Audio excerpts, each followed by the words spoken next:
If I ask you to imagine Europe in 1816, you'd probably picture something relatively peaceful. Napoleon was finally gone. One of the longest periods of war in European history had just ended. Soldiers were returning home, governments were trying to rebuild, and people were beginning to believe that life might finally become normal again, which makes what happened next so strange. Because instead of rebuilding, entire regions suddenly found themselves wondering whether they were going to have enough food to survive the year.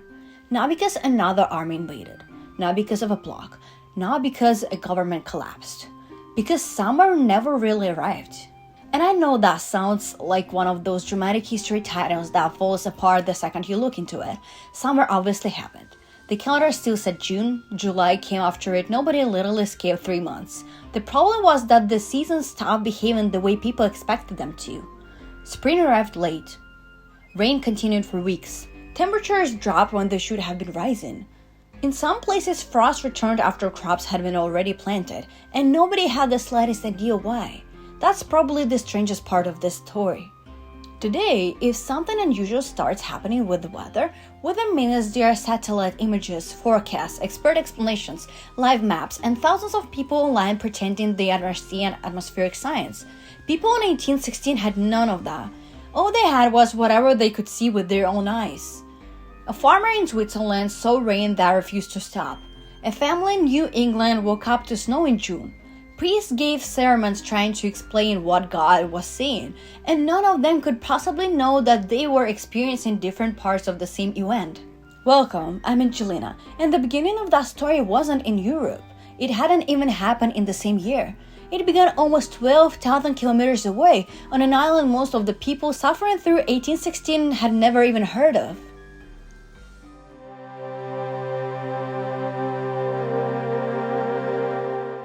So let's stay in 1816 for a little longer, because I think it's tempting to skip straight to the volcano, to explain everything with one giant eruption and move on. But that's not how anyone experienced this story. If you had been alive in January of 1816, Indonesia wouldn't have crossed your mind. In fact, most Europeans probably couldn't have pointed to Sumbawa on a map even if you had asked them. Their attention was somewhere much closer to home. After more than 20 years of almost continuous war, Europe was trying to figure out what peace actually looked like. The Congress of Vienna had redrawn the political map, soldiers were returning home, and farmers were preparing for what they hoped would be the first ordinary growing season in years. I think that's something we often forget when we read history. We already know which year becomes famous. The people living through them never do. Nobody woke up thinking, I'm about to experience one of the strangest years in recorded history. It was simply another January. Children were being born, shops opened in the morning, letters crossed the continent. In Rome, audiences gathered for the premiere of Rossini's The Barber of Seville. Life wasn't waiting for history to happen, it was already busy carrying on. And then, almost without anyone noticing, something began to feel slightly off. Not dramatically, not overnight. Spring seemed slower to arrive. The ground stayed colder than people expected. Rain lingered longer than it usually did. Nothing alarming on its own. Nothing that couldn't be explained away as an unusual bad season. So people did what people have always done. They assumed next week would be better. That the sun would come back. That nature would correct itself the way it always had. Except this time, it never really did.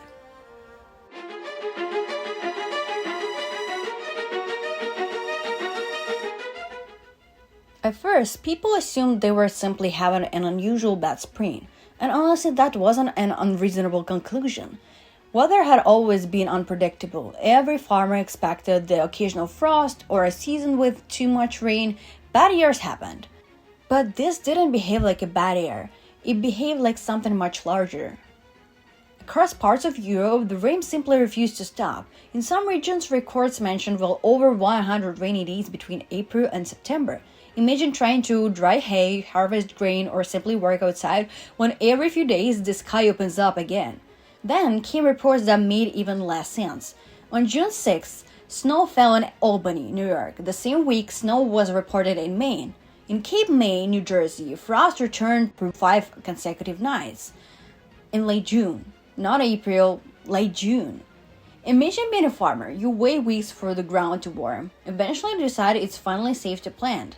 Then the temperature drops below freezing, so you plant again. Another frost comes. You plant a third time because what else can you do? You can't simply decide to skip a growing season. That's the part statistics never really capture. A failed harvest isn't one terrible day. It's weeks of believing things will finally get better only to watch nature prove you wrong again. And the strangest part was that none of these stories seemed connected. A family in Vermont had no idea that people in Switzerland were watching the same kind of sky. A farmer in Bavaria wasn't reading weather reports from North America. As far as anyone knew, they were each living through the worst local season anyone could remember. Except it wasn't local. Thousands of kilometers apart, people who'd never meet were describing the same impossible weather almost at the same time. The only thing connected them wasn't a border or language or an empire. It was the atmosphere itself. And somehow the real cause of all of this was still thousands of kilometers away and more than a year in the past.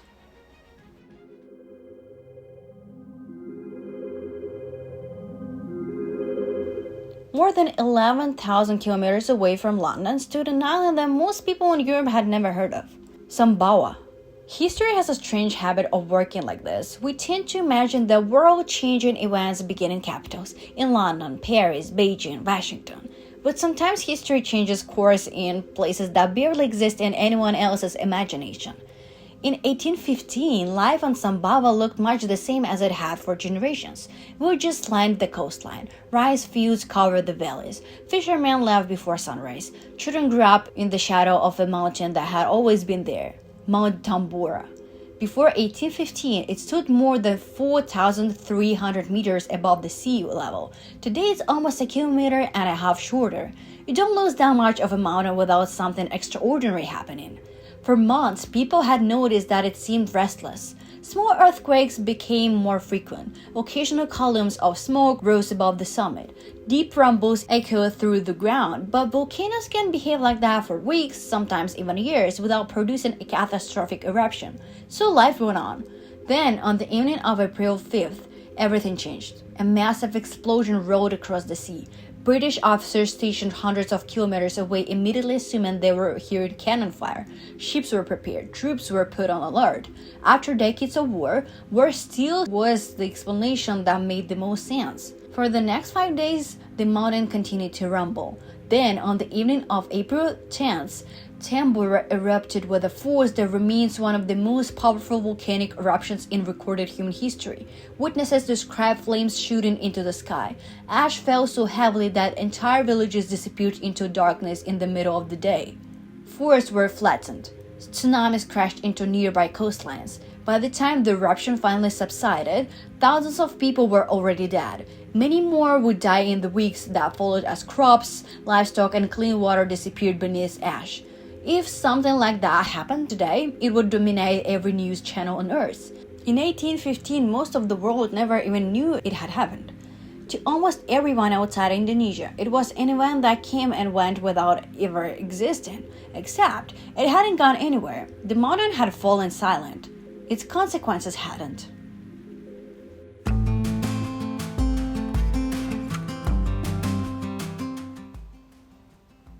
If the story had ended with the eruption itself, hardly anyone outside Indonesia would remember Mount Tambora today. History is full of devastating disasters that destroy one place before slowly fading into memory. Tambora did something much stranger. By the middle of April 1815, the explosions had stopped. The ash settled over Sumbawa. Survivors searched for food, clean water, and missing family members. For the people standing closest to the volcano, it probably felt as though the worst was already over. In reality, the disaster was only beginning, because Tambora didn't just throw ash into the sky. It launched an estimated 60 million tons of sulfur dioxide more than 40 kilometers above the Earth's surface into the stratosphere. That data changed everything. The weather we experience every day happens much lower in the atmosphere. Rain could no longer simply wash those particles away. Instead, over the following weeks, the sulfur dioxide gradually transformed into tiny sulfate aerosols that spread around the planet, reflecting part of the sun's energy back into space. Not enough to plunge the Earth into darkness, just enough to cool it, only slightly. But climate doesn't need dramatic changes to produce dramatic consequences, especially when those changes last for months. And that's what made these disasters so difficult to understand. The eruption happened in April 1815. The harvest wouldn't fail until more than a year later. Imagine trying to connect two events separated by 16 months, happening opposite sides of the world in an age without satellites, modern meteorology, or even the concept of a volcanic winter. No one was looking for a volcano. No one had any reason to. To the people living through 1816, every cold morning, every late frost, and every week of rain still looked like its own separate problem. They weren't watching the climate change. They were watching another disappointing day. And by the time anyone realized that something was deeply wrong, the damage had already begun.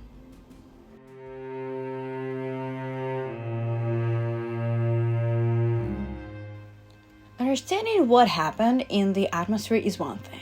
Living through it was something else entirely, because weather doesn't kill people. What comes after it does. A late frost is an inconvenience. A failed harvest is a problem. But when harvests keep falling across entire regions, the crisis quickly stops being about the weather at all. It becomes about food. Across Europe, crops that had survived years of war suddenly couldn't survive the climate. Fields stayed waterlogged for weeks. Grain ripened late if it ripened at all. Hay rotted before it could be stored for winter. For millions of people, there simply wasn't enough to harvest. And when food becomes scarce, it doesn't stay cheap for very long. In parts of the United States, the price of grain rose from around 12 cents for a bushel to more than 90 cents in barely a year. Across Europe, bread, the most ordinary food imaginable, became something many families had to ration.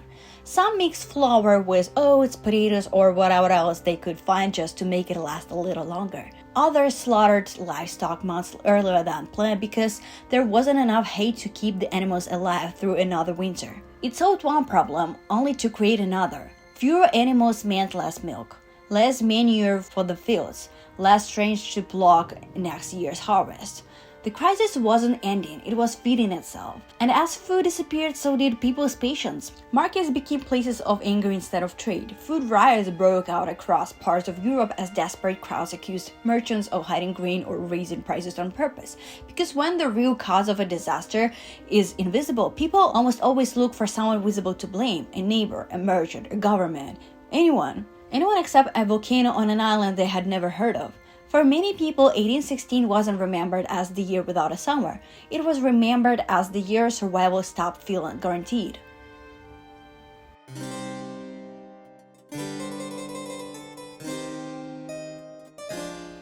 And yet, one of the most lasting consequences of the year without summer had nothing to do with food. It began in a villa overlooking Lake Geneva.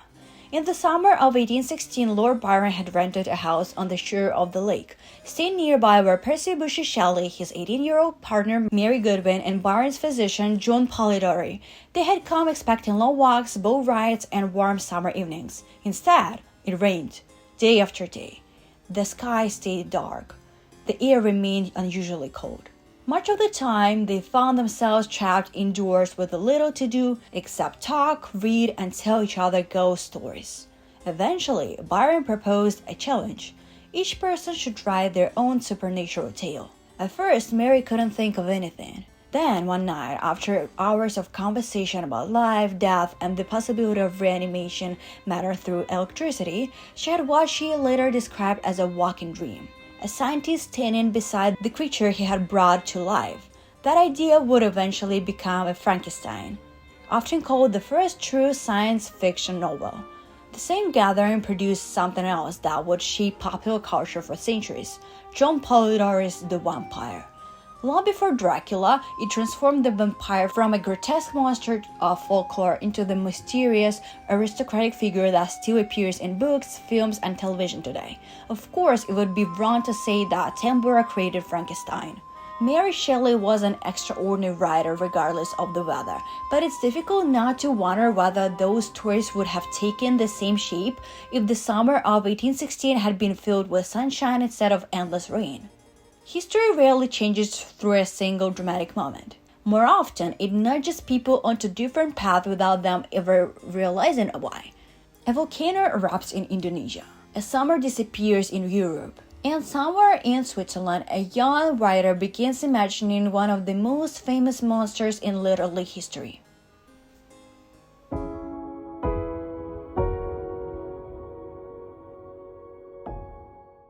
I think that's why I found the year without a summer so fascinating. Not because it was cold, not because it snowed in June, and not even because one volcano managed to cool the entire planet. It's because this story completely changes the way you think about cause and effect. A farmer in New England had no idea that his harvest was connected to a mountain in Indonesia. A family in Switzerland couldn't have imagined that the strange summer keeping them indoors would help inspire one of the most famous novels ever written. People blamed merchants, governments, their neighbors. Some believed God was punishing them. Almost nobody blamed a volcano. Not because they were irrational, because from where they stood there was no reason to. That's one of the stranger things about history. The events that shape our lives often begin somewhere we aren't looking. Long before we notice the consequences, long before we understand the connection. Sometimes it's political decision made in another country. Sometimes it's an invention that quietly changes the way people live. And sometimes it's a mountain on an island most of the world has never heard of. I guess that's the real story of 1816. It isn't just the story of a volcano or a summer that never really arrived. It's the story of a world that turned out to be far more connected than anyone living in it could possibly understand. Because long before globalization, long before the internet, long before anyone could watch an eruption unfold on their phone, people were already sharing the same atmosphere. They just didn't know it. Anyway, that's what I found when I started asking what really caused the year without a summer.